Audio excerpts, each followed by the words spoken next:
Good morning, everybody. Lee Brower here, and welcome to this week's edition of Meaningful Monday. I am grateful to be here, and I am so glad to be here. Last week was our great adventure at the Grand Canyon. If you recall, we're doing the Grand Canyon Rim Challenge, and what a marvelous adventure it was. As you can imagine, the only thing predictable was the unpredictability of the event. So imagine for a minute dealing with temperatures that were soaring almost to 100 degrees. We had heat exhaustion, we had strained muscles, we had severe cramping, vomiting, blistering, a little bit of frustration, and then we also had to deal with getting the right nutrition. There's a science between getting the right nutrition at the right time and in the right way. And all of this while steeply descending 7 miles, almost 5,000 feet from the south rim, traversing 8 miles across the hot box at the bottom, to the bottom of the north side, and then attacking that virtual wall of almost 6,000 feet, or in other words, another 8 more miles traversing back and forth to reach the north rim.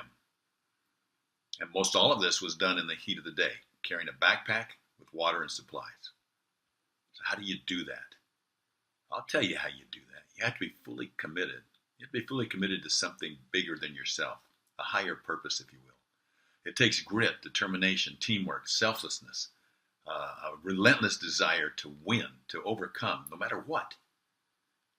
So that's exactly what it took when we initially began. We had 9 wacky hikers that embarked on the Wacky Grand Canyon Challenge of the Rims last Thursday and Friday. The first part of it was straight through, beginning from rim to rim. That's just as I described it. And then the courage to attack the canyon again on the second day. So we started with 9, we concluded with 11. And there's a story around that, hope to be told sometime in the future. But why, you might ask, would we do this?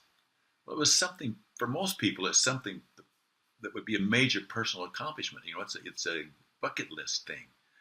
And at the same time, if it's driven by a cause to make a difference with that money, well, that really adds to it. Then you put that passion and that personal desire, they come together, that's why. But you know, in hindsight, in spite of the great accomplishment of this extreme hike, it pales in comparison with the true rewards that you get from the experience and the things that you learn along the trail that are yet to be discovered, that were learned there and are yet to be discovered as they and we reflect upon the learnings that we all had. Now, as you know, I was unable to do the hiking itself, but I was there at the beginning, the middle, and the end. It was very frustrating after months and months of training. But so most of you know I had emergency back surgery just 3 weeks ago, and that stopped that. But it didn't stop me from being there and being part of that experience.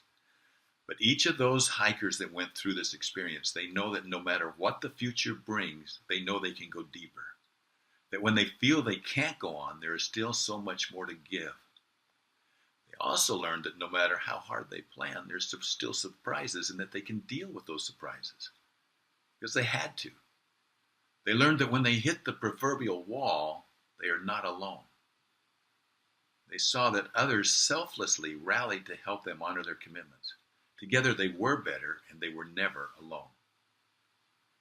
They were also grateful for their preparation. They understood that preparation made a huge difference. Now, each one of them have their own stories to tell. Their own stories about their grit, somebody else's grit, their determination, teamwork, their personal sacrifice, and their gratitude. If you get the opportunity, ask them. There's some great stories of learning there.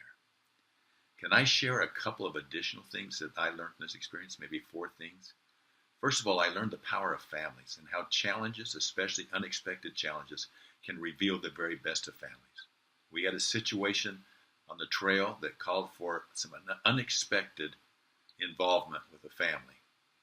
And how they rallied around each other and made family first is something that I'm sure they'll remember for the rest of their lives and taught us all a great lesson.